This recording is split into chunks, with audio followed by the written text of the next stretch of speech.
அஸ்ஸலாமு அலைக்கும். Welcome to Uma's kitchen. இன்றைக்கி நாங்கள் கித்துல் மாவை வச்சு கித்துல் தலப்பை எப்படி செய்கிறேன்னு சொல்லி தான் பார்க்க போகிறோம். இந்த கித்துல் மாவை பார்த்தீங்கன்னு சொன்னால் உடம்புக்கு ரொம்பவே ஆரோக்கியமான ஒரு மாவுன்னு சொல்லி தான் சொல்ல வேணும். உடம்புக்கு குளிர்ச்சி தரக்கூடிய ஒரு இயற்கையான உணவுன்னு சொன்னால் இந்த கித்துல் மாவை சொல்லலும்.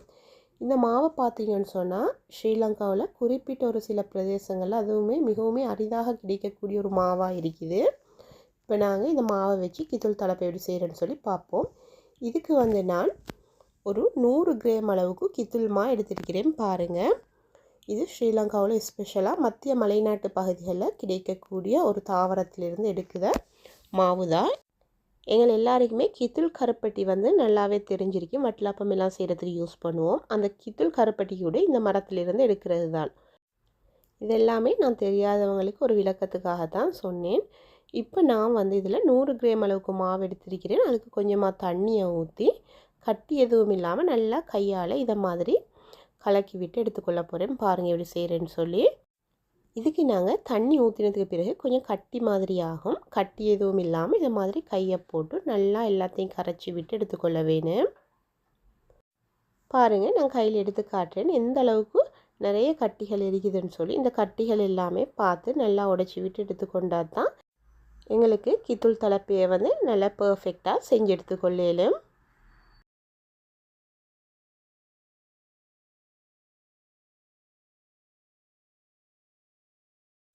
பாருங்கள், இதை மாதிரி கட்டி எதுவும் இல்லாமல் நான் எல்லாத்தையும் கரைச்சி விட்டுட்டு இந்த தண்ணியை வடிக்காமல் இந்த தண்ணி அப்படியே ஒரு 15 நிமிஷத்துக்கு வச்சு எடுத்துக்கொள்ள போகிறேன். இது மாதிரி நாங்கள் 10-15 நிமிஷத்துக்கு வச்சு எடுத்தோம்னு சொன்னால் மாவெல்லாம் சட்டியில் கீழால் அப்படியே உறைஞ்சிரும். தண்ணி மட்டும் மேலால் ஏறிக்கும். அந்த தண்ணியை நாங்கள் வடித்து விட்டுட்டு எடுத்துக்கொள்ள வேணும். பாருங்கள், நான் உங்களுக்கு காட்டுறேன். இப்போ இதை மாதிரி தண்ணியை மட்டும் வடிச்சிட்டு இந்த தண்ணியை நாங்கள் யூஸ் பண்ணுறலாம் அதை வீசிட வேணும். கீழே மாவெல்லாம் உறைஞ்சிருக்கும். அந்த மாவு எடுத்து தான் நாங்கள் கித்துல் தலப்பை செஞ்சு எடுத்துக்கொள்ள வேணும். பாருங்கள், மேக்ஸிமம் எவ்வளோ தண்ணியை வடிக்கலுமோ அந்த அளவுக்கு நான் வடித்து எடுத்துக்கொள்கிறேன். ஃபுல் அண்ட் ஃபுல் வடிக்கலாம். அதால் உங்களுக்கு மேக்ஸிமம் வடிக்கின்ற அளவுக்கு வடித்து எடுத்துக்கொள்ளுங்கள். பாருங்கள், நான் இந்த அளவுக்கு தண்ணியை நல்லா வடித்து எடுத்துருக்கிறேன்.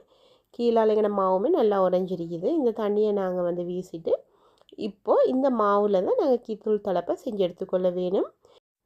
நாங்கள் இங்கே எடுத்திருக்கிறது 100 கிராம் அளவுக்கு கித்துல் மா. இந்த மாவுக்கு நான் 250 ml அளவுக்கு ஃப்ரெஷ் மில்க் சேர்த்திக்கொள்கிறேன். நீங்கள் ஃப்ரெஷ் மில்க் அல்லது தேங்காய் பால் அல்லது வெறும் தண்ணியை கூட ஊற்றி இந்த கித்துல் தலப்பையை செஞ்சு எடுத்துக்கொள்ளலும். இதுக்கு நான் கொஞ்சமாக உப்பும் சேர்த்திக்கொள்கிறேன். எல்லாம் சேர்த்தினதுக்கு பிறகு இதை மாதிரி நாங்கள் நல்லா இதை ஒரு முறை மிக்ஸ் பண்ணி எடுத்துக்கொள்ள வேணும். ட்ரெடிஷ்னலாக ஸ்ரீலங்காவில் செய்கிறேன்னு சொன்னால், இப்போ நான் சின்ன பிள்ளையாக இருந்த காலத்துலலாம் எங்களோட வீட்டிலெல்லாம் இதுக்கு தண்ணி ஊற்றி தான் செய்வாங்க. நீங்களுமே தண்ணியை ஊற்றியும் செஞ்சு கொள்ளலும். கொஞ்சம் டேஸ்ட் அதிகமாக வேணும்னு சொன்னால் நீங்கள் தேங்காய் பாலை ஊற்றியும் செய்யலும். தேங்காய் பாலும் இல்லைன்னு சொன்னால் ஃப்ரெஷ் மில்க் ஊற்றி கூட செஞ்சு எடுத்துக்கொள்ளலும். இதில் தேங்காய் பாலை ஊற்றி செய்கிறது தான் ரொம்பவே நல்லா இருக்கும். உங்களுக்கு முடியுமா இருந்தால் தேங்காய் பாலையே சேர்த்திக்கொள்ளுங்க. இப்போ பாருங்கள், நான் கரைச்சி எடுத்த கித்துல் மாவை ஒரு சட்டியில் ஊற்றிக்கொள்கிறேன். ஊற்றிட்டு நாங்கள் அடுப்பை மீடியம் ஃப்ளேமில் வச்சு இதை மாதிரி நல்லா இதை கிளறி கொண்டிருக்க வேணும். நான் இதுக்கு நான்ஸ்டிக் சட்டி எடுத்துக்கிறதால அடிப்பிடிக்கிறது குறைவாக இருக்கும். நீங்கள் அலுமினியம் பாத்திரங்களில் செய்கிறதா இருந்தால் கவனமாக இந்த கித்துல் தலப்பையை கிண்டி எடுத்துக்கொள்ளுங்க. இல்லைன்னு சொன்னால் கீழால் அடிப்பிடிக்கும். பாருங்கள், இதை மாதிரி நான் ஒரு 10-15 நிமிஷம் கிளறி கொண்டிருக்கக்குள்ளேயே கட்டியாக ஸ்டார்ட் ஆகுது. நாங்கள் நார்மலாக புடிங்கெல்லாம் செய்கிறேன்னு சொன்னால் புடிங்கெல்லாம் எந்த அளவுக்கு கட்டியாகி வருமோ அதே மாதிரி தான் இதுவும். இதை நாங்கள் இயற்கையான ஒரு புடிங்கன்னு சொல்லியே சொல்லலும்.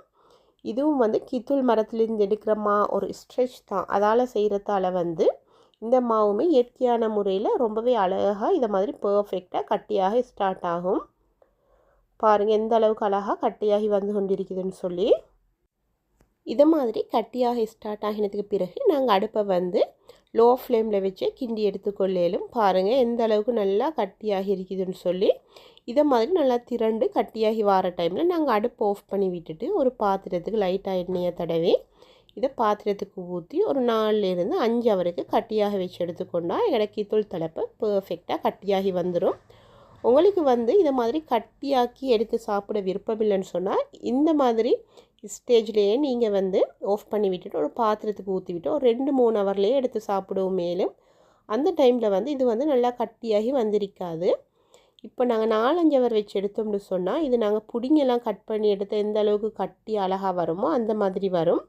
அப்படி இல்லைன்னு சொன்னால் நீங்கள் ஒரு 1 ஹவரோ 2 ஹவரோ வச்சு சாப்பிடணும்னு சொன்னால் கூட கொஞ்சம் களி பதத்துக்கு இருக்கும். அந்த பதத்தில் கூட எடுத்து சாப்பிடலும். பாருங்கள், நானுமே ஒரு கண்டெய்னருக்கு கொஞ்சமாக ஆயிலை தடவி விட்டுட்டு நாங்கள் கிண்டி எடுத்த கீத்தூள் தலப்பி அதுக்கு போட்டுக்கொள்கிறேன். போட்டு மேலால் மட்டைப்படுத்தி விட்டுட்டு ஒரு 4-5 ஹவருக்கு இதை கட்டியாக வச்சு எடுத்துக்கொள்ள போகிறேன். இதை வந்து பார்த்தீங்கன்னு சொன்னால் நாங்கள் சிங்களத்தில் தான் இதுக்கு கித்தூள் தலப்பை அல்லது கித்தூள் மரம்னு சொல்லுவோம். தமிழில் வந்து இதுக்கு கூந்தட் பனைன்னு சொல்லுவாங்க. நான் ஆல்ரெடி சொன்ன மாதிரி தான் இந்த மரத்திலிருந்து தான் நாங்கள் கித்தூள் கருப்பட்டி கூட எடுப்போம். இது வந்து ஸ்ரீலங்காவில் மத்திய மலைநாட்டு பிரதேசங்களில் அதை சூழ உள்ள பிரதேசங்களையும் அதிகமாக வளரக்கூடிய ஒரு தாவரம். தெரியாதவங்களுக்காக சொல்கிறேன். அதே நேரம் இந்தியா கிழக்காசியா நாடுகளில் கூட இந்த மரம் வந்து அதிக அளவில் வளரக்கூடிய ஒன்றாக இருக்குது. உங்களுக்குமே இந்த மா கிடைச்சா நீங்களுமே தவற விடாமல் எடுத்து இந்த மாவை வச்சு இந்த மாதிரி களி செஞ்சு சாப்பிடுங்க. அவ்வளவுக்கு உடம்புக்கு இது ஆரோக்கியம் நிறைந்த ஒரு உணவு. பாரம்பரியமாக ஸ்ரீலங்காவில் வந்து செஞ்சு வர ஒரு உணவும் கூட இது.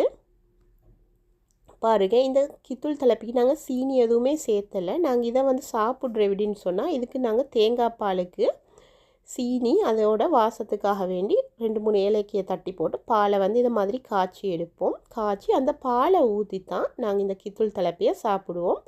உங்களுக்கு வந்து தேங்காய் பால் ஊற்ற விருப்பம் இல்லை, தேங்காய் பால் சாப்பிட விருப்பம் இல்லைன்னு சொன்னால் நீங்கள் ஃப்ரெஷ் மில்கை கூட தேவையான அளவுக்கு ஊற்றி அதுக்கு கொஞ்சமாக சீனியை போட்டு 2-3 ஏலக்காவை தட்டி போட்டுட்டு பாலை காய்ச்சி கித்தூள் தலப்பியையும் வெட்டி போட்டு கொஞ்சமாக அதை ஸ்மெஷ் பண்ணி விட்டுட்டு எடுத்து சாப்பிடலும் ரொம்பவே நல்லா இருக்கும். உடம்புக்கு வந்து குளிர்ச்சி தரக்கூடிய ஒரு உணவு. எங்களுக்கு உடம்புல வந்து சூட்டாலையும் சில பிரச்சனைகள் ஏற்படும்.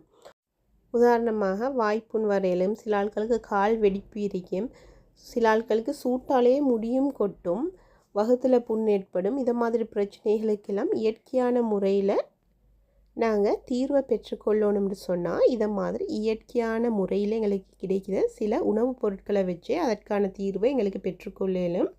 இது வந்து உடலுக்கு குளிர்ச்சி அளிக்கக்கூடிய ஒரு உணவு.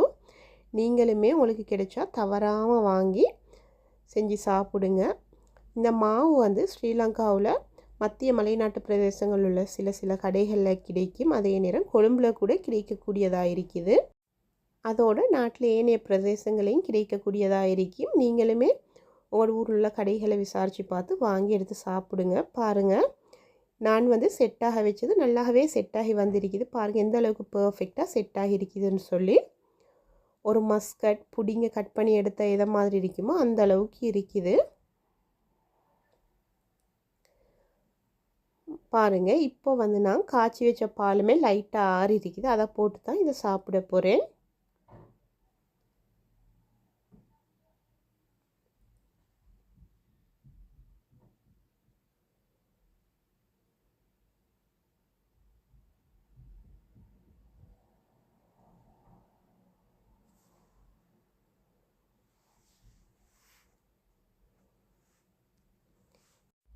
நாங்கள் கட் பண்ணி எடுத்திருக்கிற இந்த கித்தூள் தலப்பியை எங்களுக்கு தேவையான அளவுக்கு ஒரு பிளேட்டுக்கு போட்டு நாங்கள் ஆரம்பத்தில் காய்ச்சி வச்ச பாலை இதை மாதிரி ஊற்றிட்டு இந்த கட்டியை வந்து கொஞ்சம் கரண்டியாலேயே நல்லா பொடி பண்ணி விட்டுட்டு எங்களுக்கு அள்ளி சாப்பிடலும். ரொம்பவே நல்லா இருக்கும் சாப்பிட்றதுக்குமே.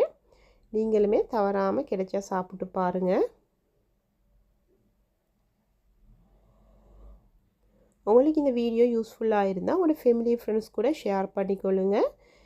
உம்மாஸ் கிச்சன்னு சொன்ன இந்த சேனலுக்கு மறக்காமல் சப்ஸ்கிரைப் பண்ணிக்கொள்ளுங்க. இன்ஷா அல்லாஹ் இதே போல் யூஸ்ஃபுல்லான இன்ட்ரெஸ்டிங்கான இன்னொரு வீடியோவில் உங்கள் எல்லாரையும் சந்திக்கலாம். அது வரைக்கும் அஸ்ஸலாமு அலைக்கும்.